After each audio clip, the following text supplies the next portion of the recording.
नमस्कार बच्चों, हम MCQ के प्रश्न कर रहे थे 10वीं क्लास में सेशन 2025-26 में। तो 7 प्रश्नावलियों तक हमने MCQ के क्वेश्चन कर लिए थे। आज अपने करते हैं 8वीं प्रश्नावली के क्वेश्चंस। तो 8वीं प्रश्नावली में जो भी MCQ के क्वेश्चंस आएंगे उसमें मैंने आपको बताया था ज़्यादातर प्रश्न किस में से आते हैं, सारणी में से आते हैं। और जब मैं इस प्रश्नावली की बात करूंगा, इस एक्सरसाइज की बात करूंगा, तो आपको टेबल सारी याद होनी चाहिए। अगर नहीं भी याद आपको हुई अभी तक, तो इससे पहले वाली वीडियोज़ में मैंने 8.2 प्रश्नावली की जो सारणी है उसकी वीडियो बनाकर YouTube पे डाली हुई है। आप उसको एक बार ज़रूर देखिए, आपको सारणी बनानी भी आ जाएगी और सारणी याद भी हो जाएगी। ठीक है, तो एक्सरसाइज 8 से अपनी शुरुआत करते हैं। प्रश्नावली 8।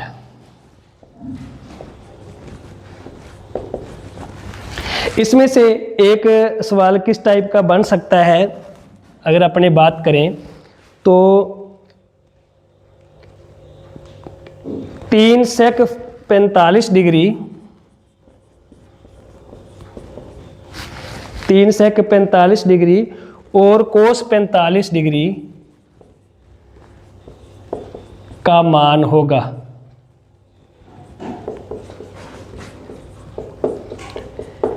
तीन sec 45 डिग्री और cos 45 डिग्री का मान ज्ञात कीजिए। कुछ भी आ सकता है, cos 45, sec 45, tan 60 डिग्री, ठीक है, tan 30 डिग्री। तो ज़्यादातर जो इसमें से प्रश्न बनता है वो किस टाइप का बनता है, सारणी वाला ही प्रश्न बनता है। ठीक है, 3 वैसे का वैसे ही। हमें पता है sec 45 डिग्री का मान कितना होता है, √2, और cos 45 डिग्री का मान कितना होता है, 1/√2। तो √2 से √2 कैंसिल हो गया, तो इसका सही आंसर कितना आ गया, 3 आ गया। इसका सही आंसर कितना आ गया, 3 आ गया। इस टाइप का प्रश्न इसमें से आ सकता है। आप इसको साथ साथ में नोट करते जाएं। ठीक है, सेकंड, अगर हम इसमें देखें सेकंड प्रश्न, अगर स्क्वायर आ जाए, जैसे दूसरा सवाल है tan 45 degree, tan square 45 degree plus coat square 45 degree का मान ज्ञात कीजिए।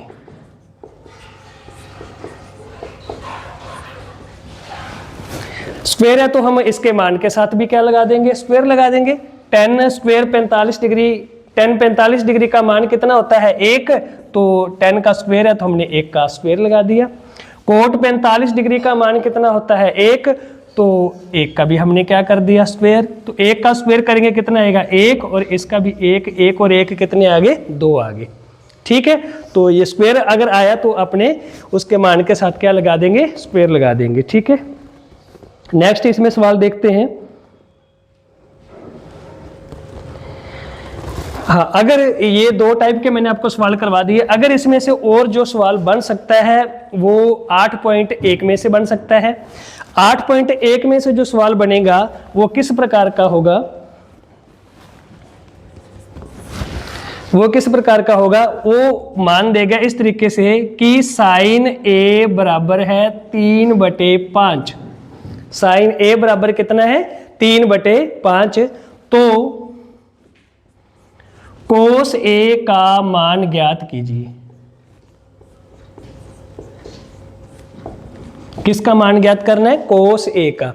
तो इस टाइप का भी एक प्रश्न आ सकता है, जो छोटा सा वो प्रश्न इसमें से मान पूछेगा।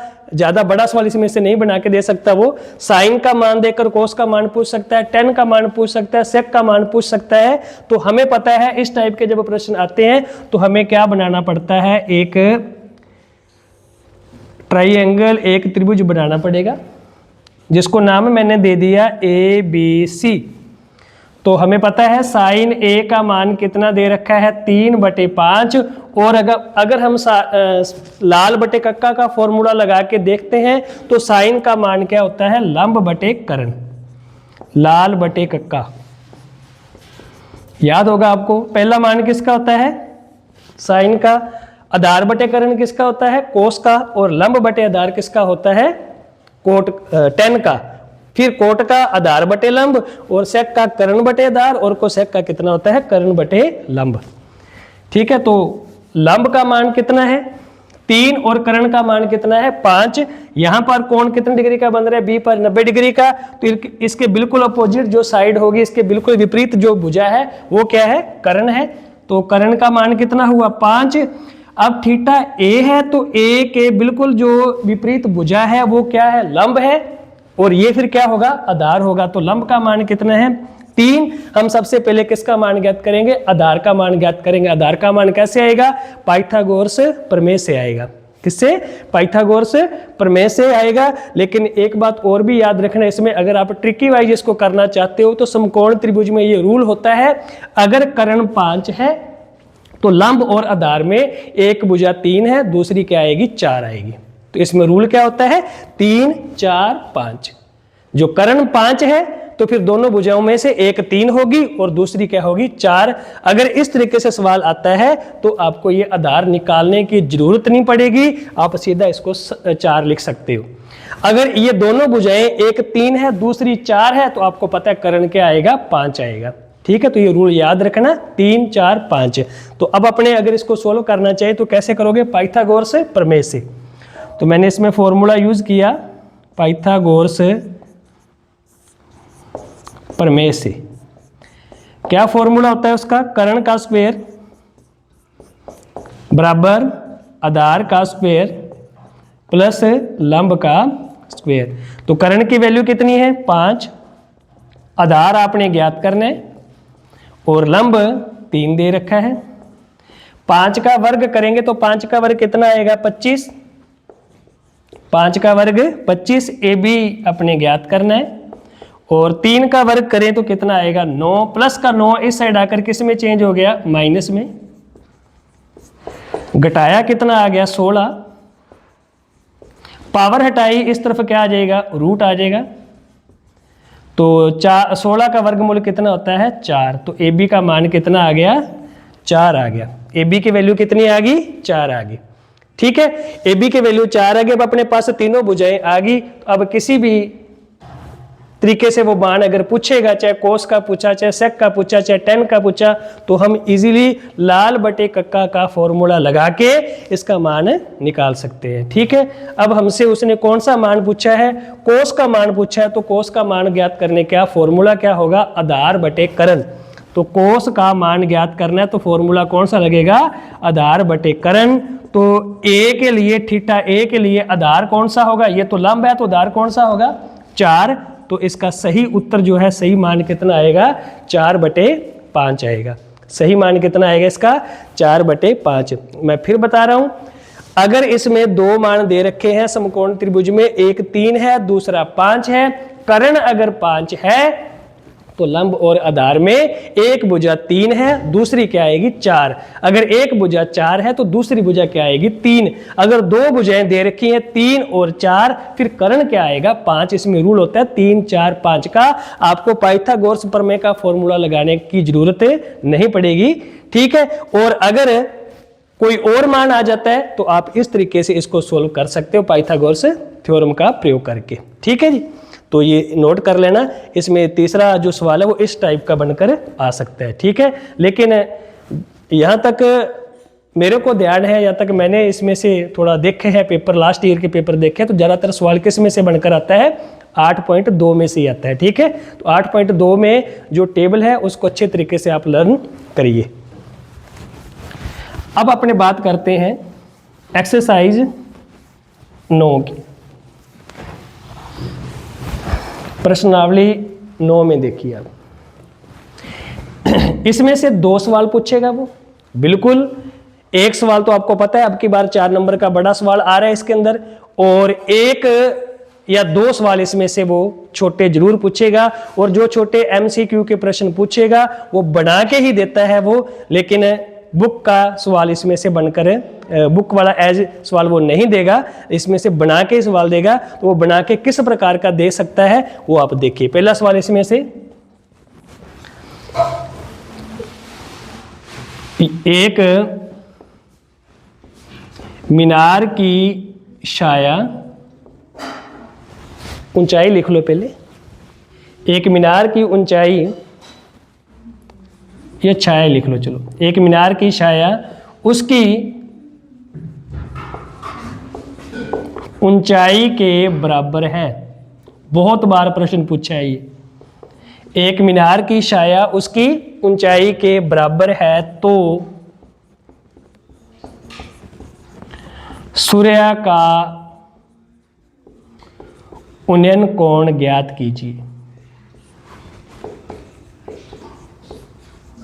सूर्य का उन्नयन कोण ज्ञात कीजिए। ठीक है, क्या कहा उसने? एक मीनार है, डायग्राम हमने बनाया, एक मीनार और मीनार की ऊंचाई और उसकी छाया की लंबाई आपस में क्या है? बराबर। मीनार की ऊंचाई और उसकी छाया की लंबाई आपस में क्या है? बराबर है। तो सूर्य का उन्नयन कोण ज्ञात करना है, थीटा का मान ज्ञात करना है। तो ऊंचाई को हमने क्या मान लिया? x मीटर मान लिया, तो उसकी छाया की लंबाई भी क्या होगी? x ही होगी, क्योंकि दोनों आपस में क्या है?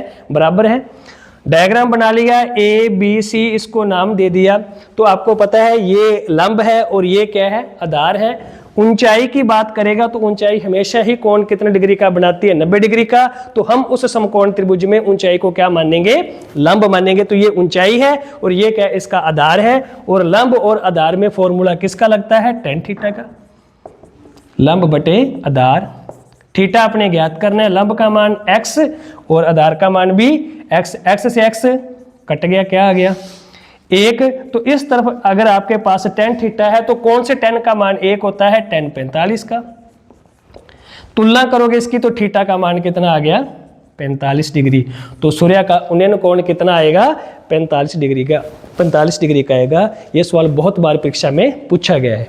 ठीक है, मोस्ट इंपोर्टेंट सवाल है ये वाला। ठीक है, अगर इसी सवाल को वो थोड़ा सा चेंज कर दे,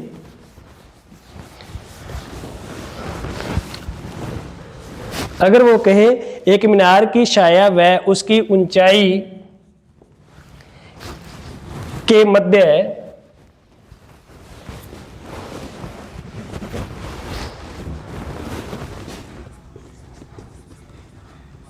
एक अनुपात √3 का अनुपात है। रेशो दे दिया। अब तो सूर्य का उन्नयन कोण ज्ञात कीजिए। नोट करते जाना बेटा आप साथ साथ में। एक मीनार की छाया व उसकी ऊंचाई के मध्य अनुपात कितना दे दिया? 1/√3। तो सूर्य का उन्नयन कोण ज्ञात कीजिए। तो डायग्राम बना लिया हमने वैसे ही, नाम इसको दे दिया ABC। ये समकोण है, 90 डिग्री का कोण बना रहा है।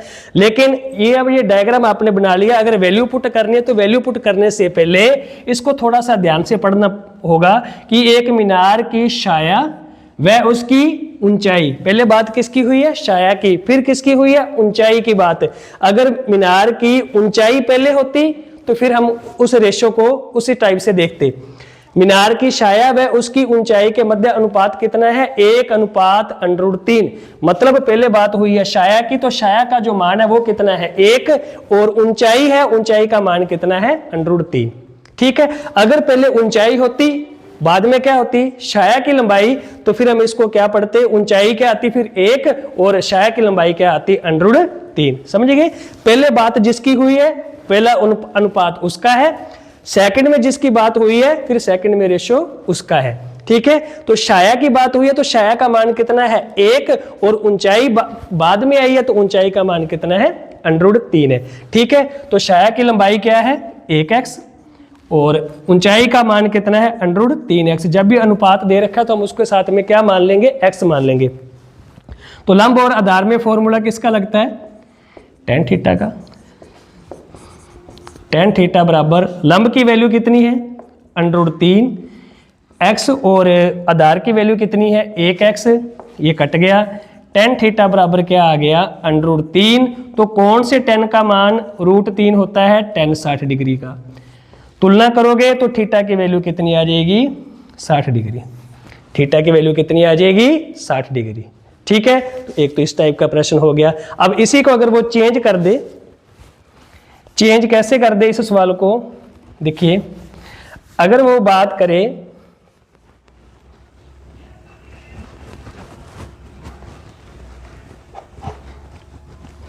अगर वो बात करे पहले ऊंचाई की, अगर वो लिख दे कि एक मीनार की ऊंचाई वह उसकी शाया की लंबाई के मध्य है, शाया की लंबाई के मध्य है, अनुपात कितना है 1:√3 है।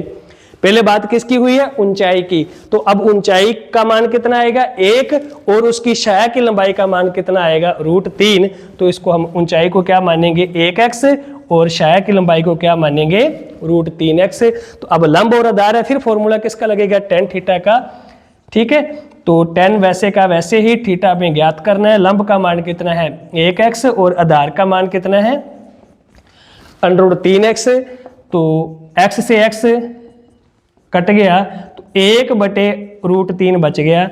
तो कौन से tan का मान 1/√3 होता है, tan 30 डिग्री का। तो कंपेयरिंग करोगे आप तो थीटा की वैल्यू कितनी आ जाएगी 30 डिग्री। थीटा का मान कितना आ जाएगा 30 डिग्री आ जाएगा। सूर्य का उन्नयन कोण कितना आ गया 30 डिग्री आ गया, ठीक है। तो ये 3 प्रकार के मैंने आपको सवाल बता दिए कि एक मीनार की ऊंचाई और शाया की लंबाई जब बराबर आएगी तो सूर्य का उन्नयन कोण, ये याद रखो अब क्या आएगा 45 डिग्री ही आएगा, ठीक है। और यदि मीनार की ऊंचाई और शाया के मध्य अनुपात दे रखा है तो अनुपात के लिए इसकी लैंग्वेज को समझना बहुत जरूरी है कि बात किसकी हुई है, पहले ऊंचाई की, फिर बात किसकी हुई है शाया की लंबाई की। तो जो पहला मान है वो ऊंचाई का मान है और जो दूसरा मान है वो किसका मान है, शाया की लंबाई का मान है, ठीक है। तो ये किसी प्रकार से भी ये प्रश्न आ सकता है। अब एक इसी के अंदर एक सवाल और देखिए आप, ये 4th क्वेश्चन है कि यदि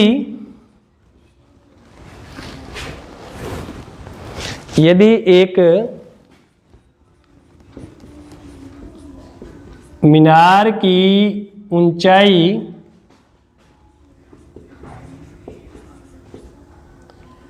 या एक मीनार की शाया की लंबाई, ऐसे लिख लो, एक मीनार की शाया की लंबाई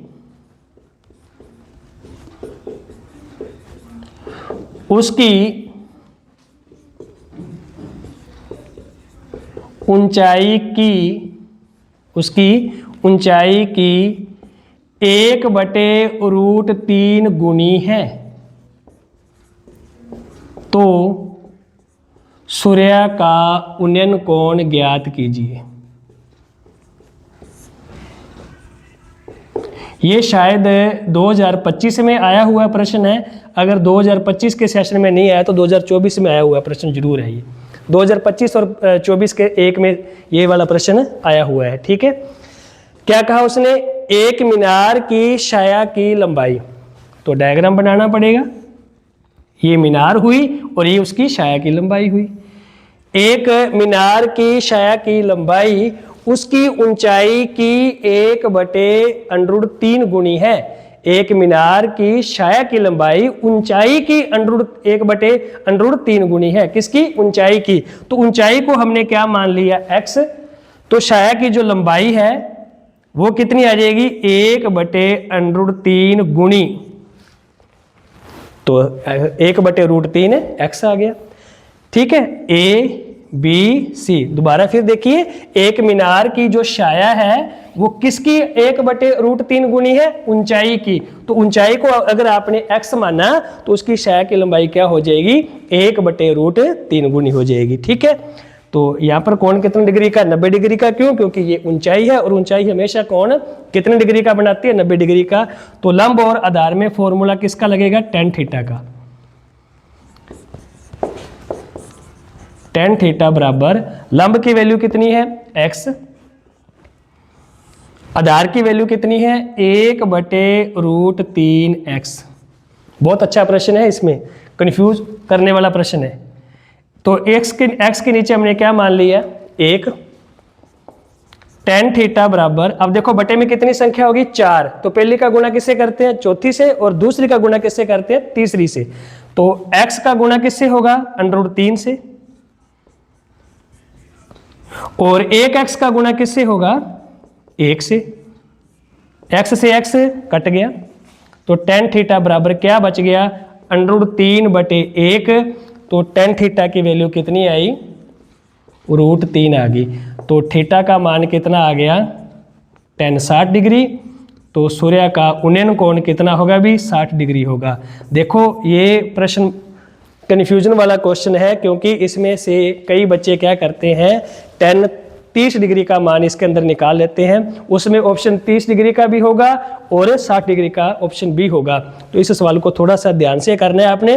लंब बटे आधार का फॉर्मूला लगाया, तो लंब की वैल्यू कितनी है, x। तो x के हर में हमने क्या मान लिया, 1, और जो आधार है वो 1/√3 है ही, तो बटे में कितनी संख्या होगी, 4। तो पहली का गुणा किससे करते हैं, चौथी से, और दूसरी का गुणा किससे करेंगे, तीसरी से। तो x से x कट गया, √3 को 1 का भाग देंगे, कितना आ जाएगा, √3 ही आ जाएगा। तो tan है इस तरफ, तो कौन से tan का मान √3 होता है, तो tan 60 डिग्री का मान कितना होता है, √3 होता है। तो कंपेयरिंग आप करोगे, तुलना करोगे, तो थीटा की वैल्यू कितनी आ गई, 60 डिग्री आ गई। ठीक है, तो 9वीं प्रश्नावली में से इसी टाइप के ही प्रश्न बनते हैं, और अगर आपने इसको थोड़ा सा ध्यान से देख लिया, एक बार करके देख लिए ये वाले प्रश्न, तो इससे बाहर प्रश्न नहीं जाने वाला, आप आसानी से इसको कर सकते हो। ठीक है, अब अपने बात करते हैं प्रश्नावली 10वीं की। एक्सरसाइज 10 में पहला तो इसमें प्रश्न जो बनता है, देखिए, एक वृत्त पर कितनी स्पर्श रेखाएं खींची जा सकती हैं। ये 2 प्रश्न मैं लिखवाऊंगा, दोनों को आप साथ साथ में ही नोट करना। एक वृत्त पर कितनी स्पर्श रेखाएं खींची जा सकती हैं।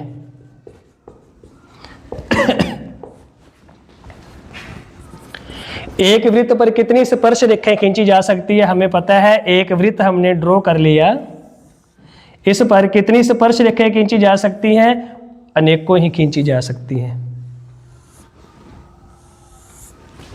ठीक है, कितनी स्पर्श रेखा खींची जा सकती हैं, अपरिमित रूप से अनेक। कितनी, अपरिमित रूप से अनेक स्पर्श रेखाएं खींची जा सकती हैं। तो इसका सही जो आंसर है वो क्या है, अपरिमित रूप से अनेक, ये इसका आंसर है। ठीक है, अगर वो कहे एक वृत्त पर कितनी स्पर्श रेखाएं खींची जा सकती हैं, अपरिमित रूप से अनेक स्पर्श रेखाएं खींची जा सकती है। ठीक है, इसके बाद अगर अपने इसमें सेकंड प्रश्न की बात करें, तो सेकंड प्रश्न में देखिए आप, एक वृत्त पर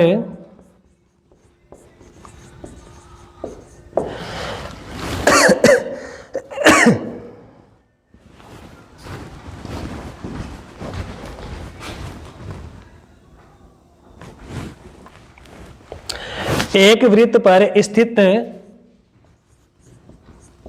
बिंदु से,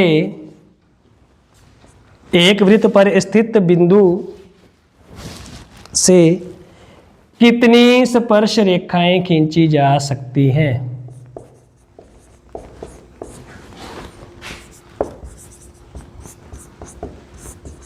खींची जा सकती है। ये प्रश्न, दोनों ही प्रश्न है वो बदल बदल के देता है हर बार, या तो ये आएगा फिर ये आ जाएगा, अगर ये नहीं आया तो वो आएगा।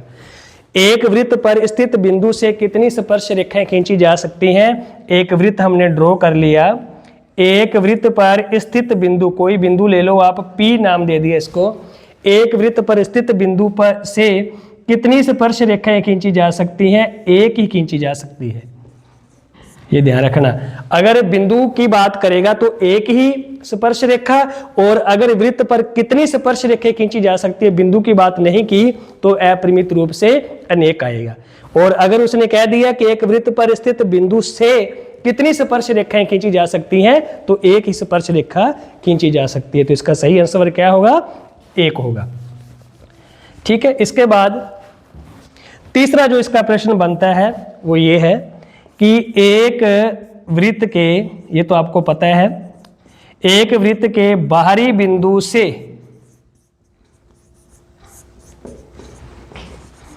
कितनी स्पर्श रेखाएं खींची जा सकती हैं। एक वृत्त के बाहरी बिंदु से कितनी स्पर्श रेखाएं खींची जा सकती है।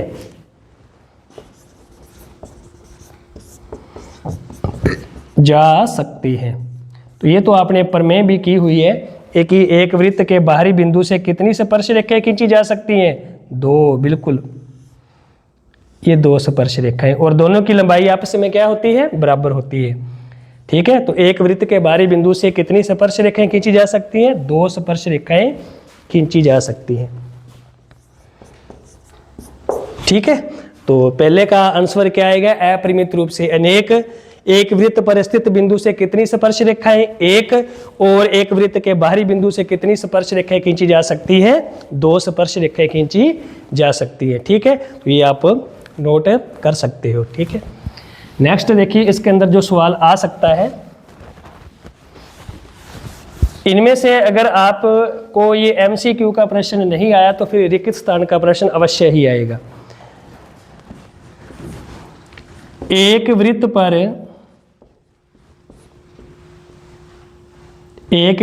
पर कितनी समांतर स्पर्श रेखाएं खींची जा सकती है? एक वृत्त पर कितनी समांतर स्पर्श रेखाएं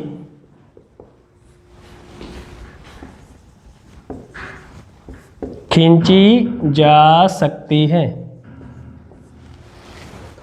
एक वृत्त पर समांतर स्पर्श रेखाएं, कितनी समांतर स्पर्श रेखाएं खींची जा सकती है? तो देखो, हमने एक वृत्त ड्रॉ कर किया,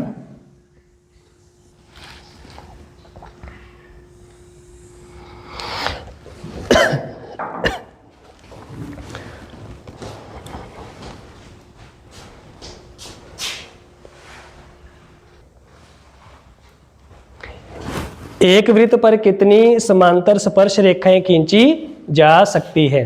तो कितनी समांतर स्पर्श रेखाएं खींची जा सकती है? 2, एक इस साइड से, और अगर ऐसे कहें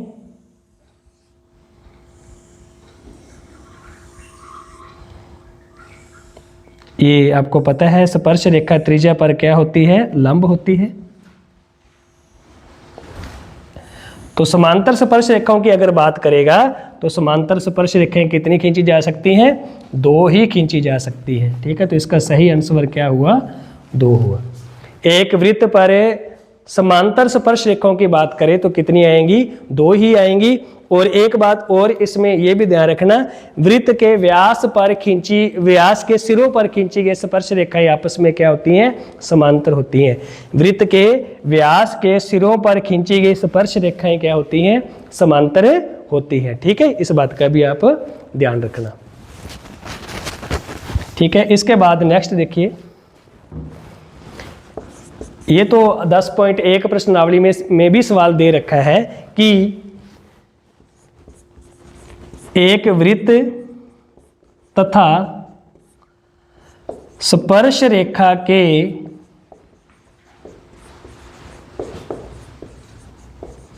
उभयनिष्ठ बिंदु को कहते हैं। क्या कहते हैं उभयनिष्ठ बिंदु को? बिल्कुल, क्या कहते हैं? स्पर्श बिंदु। क्या कहते हैं उसको? स्पर्श बिंदु कहते हैं। एक वृत्त और ये स्पर्श रेखा, वृत्त और स्पर्श रेखा के बिंदु को क्या कहा जाता है? उभयनिष्ठ बिंदु को क्या कहा जाता है? स्पर्श बिंदु, पॉइंट ऑफ कांटेक्ट कहा जाता है इसको। तो इसका ध्यान रखना है कि वृत्त और स्पर्श रेखा के उभयनिष्ठ बिंदु को क्या कहते हैं? स्पर्श बिंदु कहते हैं। ठीक है, ये होगी अपनी 10वीं प्रश्नावली। तो 10वीं प्रश्नावली में से मेरी नज़र में इतने ही सवाल बनते हैं जो वो MCQ के प्रश्न पूछ सकता है। हाँ, एक और रह गया सवाल, एक अपने और देखते हैं।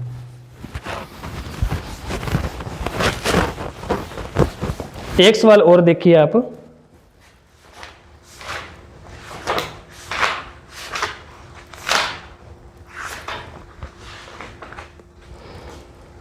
दस पॉइंट 2 का जो पहला सवाल है, ये इस टाइप का प्रश्न आ सकता है कि एक वृत्त पर बिंदु Q से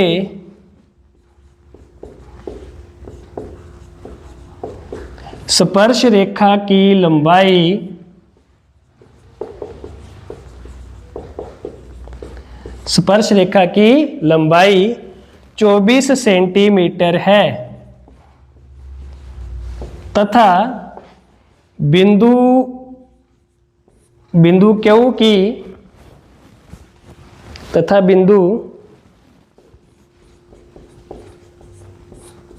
Q की केंद्र से दूरी बिंदु Q की केंद्र से दूरी 25 सेंटीमीटर है तो त्रिज्या ज्ञात कीजिए। ऐसा सवाल भी बहुत बार आता है।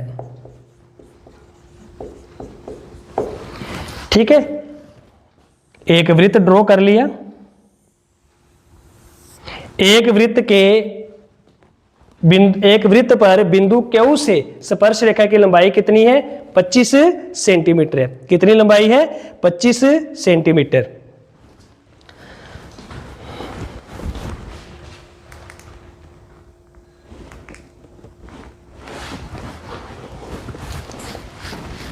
लंबाई कितनी है उसकी? 25 सेंटीमीटर है। एक वृत्त पर बिंदु Q से स्पर्श रेखा की लंबाई कितनी है? 25 सेंटीमीटर। और इस बिंदु Q की केंद्र से दूरी कितनी है? केंद्र से दूरी कितनी है? नहीं भी, स्पर्श रेखा की लंबाई कितनी है? 24 सेंटीमीटर है। थोड़ा गलत पढ़ लिया। स्पर्श रेखा की लंबाई कितनी है? 24 सेंटीमीटर है और बिंदु की केंद्र से दूरी कितनी है? 25 सेंटीमीटर। इस बिंदु Q की केंद्र से दूरी कितनी है? 25 सेंटीमीटर है। तो वृत्त की त्रिज्या ज्ञात कीजिए। क्या ज्ञात करनी है? वृत्त की त्रिज्या ज्ञात करनी है। OP की लंबाई ज्ञात करनी है।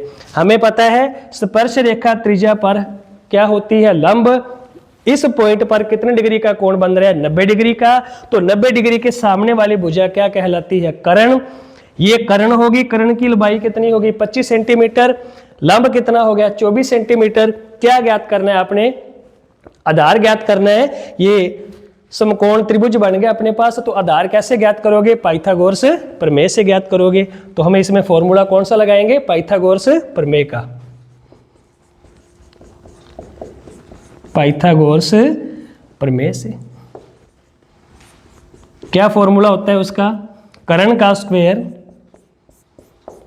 बराबर आधार का स्क्वायर प्लस लंब का स्क्वायर। तो कर्ण की वैल्यू कितनी है? 25। आधार की वैल्यू कितनी है? ज्ञात करना है आधार OP। और लंब की वैल्यू कितनी है? 24। 25 का वर्ग करोगे कितना आएगा? 625। 24 का वर्ग करोगे कितना आएगा? 576। प्लस का 576 इस साइड आकर किस में चेंज हो गया? माइनस में। 576 किस में चेंज हो गया? इसमें इस साइड आकर माइनस में। तो बराबर क्या बच गया? OP का वर्ग। घटाया तो कितना आ गया? 49। पावर आप हटाओगे तो इस तरफ क्या आ जाएगा? रूट का साइन आ जाएगा। तो OP की वैल्यू कितनी आ गई? 7 सेंटीमीटर आ गई। तो वृत्त की त्रिज्या की लंबाई कितनी आ गई? 7 सेंटीमीटर आ गई। तो इस टाइप का प्रश्न ये भी आ सकता है। वैसे इस बात का ध्यान रखना, जो स्पर्श रेखा होगी वो क्या होगा? उसका लंब होगा। और स्पर्श रेखा त्रिज्या पर कोण कितने डिग्री का बनाती है? 90 डिग्री का। तो 90 डिग्री के सामने वाली भुजा क्या कहलाती है? कर्ण कहलाती है। तो ये कर्ण की वैल्यू, ये लंब और ये आधार। अगर आप इसको आधार कह दोगे, इसको लंब कह दोगे तो भी वो सही है, लेकिन कर्ण है वो आपको पता है 90 डिग्री के सामने वाली भुजा ही क्या कहलाती है? कर्ण कहलाता है। ठीक है जी। तो ये वाले प्रश्न अपने 10वीं प्रश्नावली में से जितने भी सवाल बन सकते थे वो हमने कर लिए। अब अपने नेक्स्ट वीडियो में करेंगे 11वीं और 12वीं प्रश्नावली जो बचेगी, 11वीं 12वीं 13वीं 14वीं, उनके अपने प्रश्न जो MCQ के बनते हैं वो कर लेंगे। ये वीडियो थोड़ी लेट होगी, नेक्स्ट वीडियो अपने जल्दी ही बनाएंगे। तो आप इनको नोट करिए आप। और अगर ये वीडियो आपको अच्छी लगती है तो एक लाइक का बटन जरूर दबा दिया करो आप।